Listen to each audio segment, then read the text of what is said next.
dan kalian sehat. Hari ini kita akan belajar mengenai fabel bersama dengan Bu Eni. Nah, anak-anakku, nih simak penjelasannya Bu Eni berikut ini. Jadi yang pertama kita akan belajar mengenai pengertian fabel. Fabel itu adalah cerita tentang kehidupan binatang yang berperilaku seperti manusia. Jadi kehidupan binatang yang berperilaku seperti manusia, karena fabel ini adalah mengisahkan kehidupan manusia dengan segala karakternya. Jadi itu yang disebut dengan fabel, atau kalau kalian yang biasa sepahami adalah dongeng tentang dunia binatang. Tapi binatang ini memerankan watak-watak manusia. Nah, ciri fabel itu adalah mengambil tokoh para binatang. Karena ini namanya fabel, maka tokohnya adalah para binatang. Kemudian watak tokoh para binatang ini juga digambarkan. Ada yang baik, ada yang jelek, ada yang buruk, ada yang jahat, seperti halnya watak manusia pada umumnya. Kemudian di dalam fabel ini binatang itu bisa berbicara seperti manusia. Nih, ceritanya juga memiliki rangkaian peristiwa yang berhubungan dengan sebab akibat. Itu adalah ciri fabel. Kemudian ciri fabel yang berikutnya, fabel ini biasanya menggunakan latar alam seperti halnya hutan, sungai, kolam, dan lain-lain. Dan juga bahasa yang digunakan itu berupa bahasa bercerita, bahasa sehari-hari. Kemudian ada dialog antar tokohnya.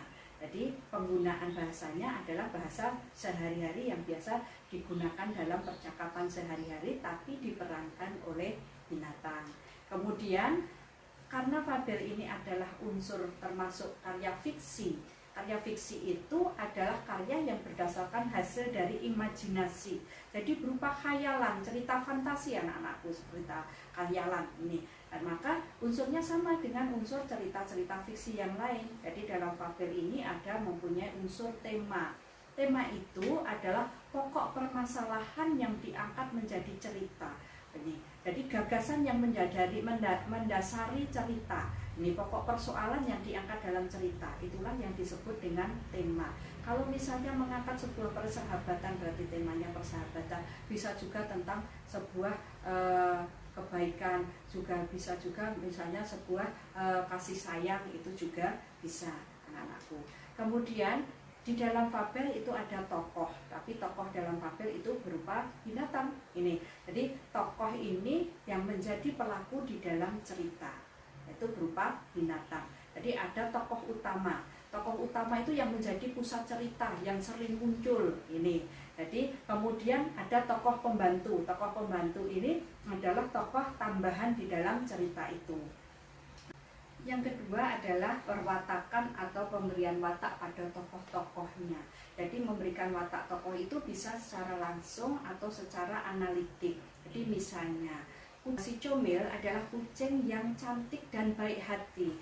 Dia ramah dan tidak sombong. Jadi disebutkan langsung di situ, cantik, baik hati, ramah, dan tidak sombong. Ini namanya pemberian watak secara langsung. Tidak langsung atau dramatik, yaitu penggambaran watak tokoh bisa melalui penggambaran fisiknya, bisa melalui tindakan tokohnya, bisa juga melalui jalan pikiran tokoh. Jadi misalnya kalau ada contoh yang nomor 1 ini anak-anakku, Fani adalah kelinci yang lucu, bulunya putih, kemudian matanya sebening air danau, bibirnya merah. Ini kan fisiknya tokoh. Ini berarti penggambaran watak tokoh berdasarkan fisik tokoh. Jadi ada bulunya putih, matanya bening, kemudian bibirnya merah dan cantik. Ini.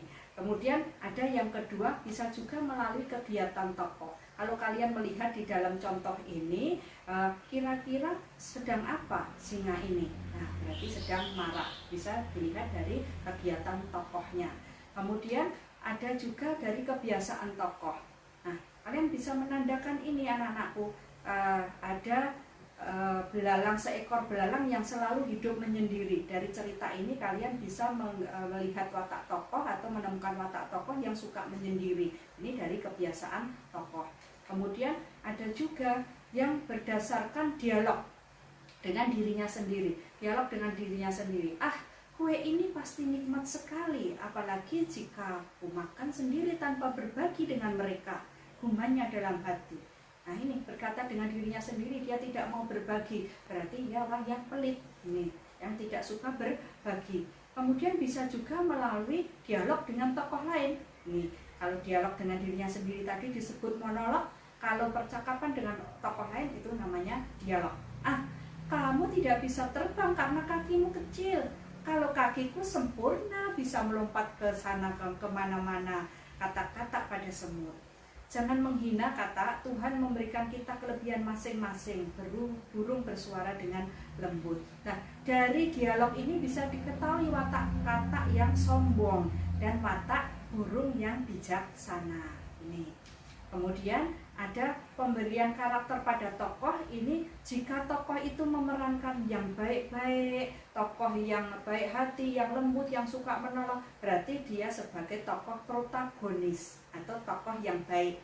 Sedangkan lawannya tokoh antagonis. Tokoh antagonis ini yang jahat, yang jelek, pokoknya yang iri, yang dengki, yang semua yang jelek ada di situ. Sedangkan tokoh yang menjadi pelerai di antara protagonis dan antagonis itu disebut dengan tokoh tritagonis.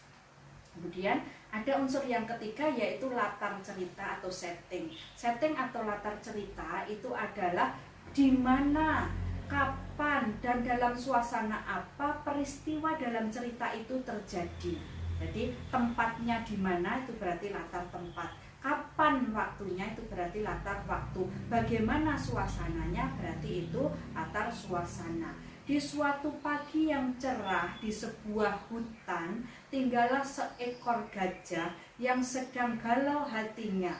Nah, berarti latar tempatnya adalah di sebuah hutan. Kemudian latar waktunya di suatu pagi. Latar suasananya pada saat yang cerah. Ini contohnya misalnya. Kemudian ada sudut pandang atau point of view atau gaya bercerita pengarang. Dalam cerita fiksi itu ada dua sudut pandang. Sudut pandang orang pertama dan sudut pandang orang ketiga. Sudut pandang orang pertama itu jika ada tokoh aku atau saya. Nah, sering kalian membaca sebuah cerpen misalnya ada tokoh aku atau saya, itu berarti sudut pandangnya orang pertama. Nah, kalau aku ini menceritakan tentang aku, lebih banyak menceritakan dirinya sendiri, maka sudut pandang orang pertama sebagai pelaku utama. Tetapi kalau aku ini lebih banyak menceritakan tokoh yang lain, ini maka itu disebut sudut pandang orang pertama sebagai pelaku sampingan. Nah, jika dalam cerita itu menggunakan nama-nama, ada kancil, ada buaya, ada harimau, ada Budi, ada Ani, ada Wati, menggunakan nama-nama tokoh, berarti pengarang menggunakan sudut pandang orang ketiga. Tuh, namanya sudut pandang atau point of view. Kemudian amanat. Amanat ini adalah pesan yang ingin disampaikan oleh pengarang melalui sebuah cerita. Jadi disampaikan secara tidak langsung kepada pengarang melalui cerita itu. Nah, dan ketika kita membaca sebuah cerita, hikmah apa, pelajaran apa yang bisa kita peroleh dari sebuah cerita, itulah yang disebut dengan amanat. Nah, amanat ini bisa berupa pesan moral, bisa berupa nilai-nilai kehidupan, ini anak-anakku, dan bisa juga pelajaran atau hikmah yang kita dapat. Ini yang disebut dengan amanat. Itu adalah unsur. Sedangkan unsur fabel. Dan unsur yang terakhir ada alur atau plot. Kalau di dalam fabel ini lebih sederhana, biasanya alur itu adalah rangkaian peristiwa, rangkaian cerita dalam fabel ini sederhana, mudah dipahami. Biasanya ada perkenalan, kemudian ada permasalahan, kapan puncak masalahnya, kemudian ada peleraiannya dan penyelesaiannya. Nanti akan dijelaskan Bu Eni lebih jelas pada struktur fabel. Ini sama struktur fabel itu sebenarnya adalah bagian dari tahapan alur di dalam unsur fabel. Besok pada kesempatan lain akan Bu Eni jelaskan mengenai struktur fabel.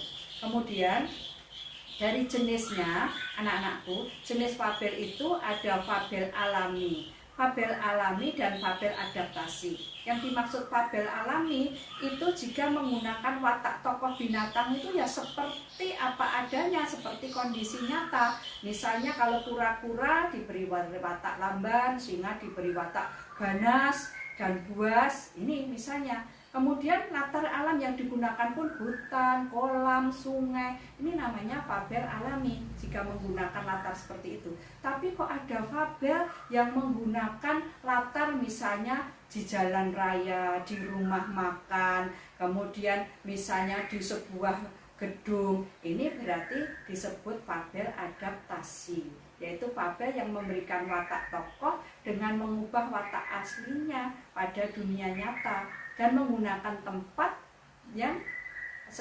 lain sebagai latar, bukan tempat habitatnya. Jadi misalnya landak yang pemalu berulang tahun di rumah makan. Oh, landak pemalu berulang tahun di rumah makan, bukan habitatnya tuh anak-anak di rumah makannya, bukan tempat hidupnya. Nah, ini berarti disebut dengan fabel adaptasi. Nah, jika akan mengembangkan judul fabel, kalian ketika akan membuat fabel bisa dengan nama tokohnya. Misalnya Cici dan Serigala, Kancil dan Buaya, Kancil dan Tikus, itu bisa jadikan judul. Bisa juga dari sifat tokohnya, tikus yang baik hati, merak yang pemurah, gajah penolong, atau bisa juga dari temanya, semua istimewa, sebuah persahabatan, misalnya seperti itu. Nah, anak-anakku, cukup sekian untuk belajar kita hari ini mengenai fabel. Besok Bu Eni akan memberikan pelajaran kalian mengenai struktur fabel. Untuk pelajaran kita hari ini cukup. Terima kasih, semoga kalian bisa memahami dan tetap semangat. Sayangku, cintaku, I love you. Assalamualaikum warahmatullahi wabarakatuh.